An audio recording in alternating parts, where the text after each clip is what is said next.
এখন এই যে এই ভূমি উন্নয়ন কাজে আমাদের বাংলাদেশ মানে শিক্ষার হার কম ছিল, জনগণ শিক্ষার দিকে এত নিগমন ছিল না।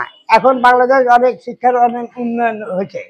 এখন বর্তমানে যে এখানে ভূমি সেবা হয়েছে, তাতে আমাদের কৃষকদের জন্য এবং যাদের জমির মালিক তাদের জন্য খুব সুবিধা হয়েছে এই অনলাইনে আবেদন করার।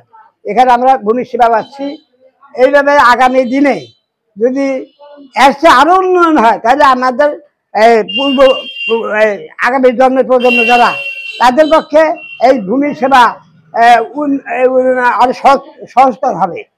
বুঝছেন, আমরা এইটাই আশাবাদী। হ্যাঁ, ইংরেজিতে বলে education is the backbone of a nation. শিক্ষাই জাতির মেরুদণ্ড। কোরআনের শিক্ষা বেশি হবে, দেশের মান উন্নত হবে। এটি বলে আমি আমার বক্তব্য এখানে।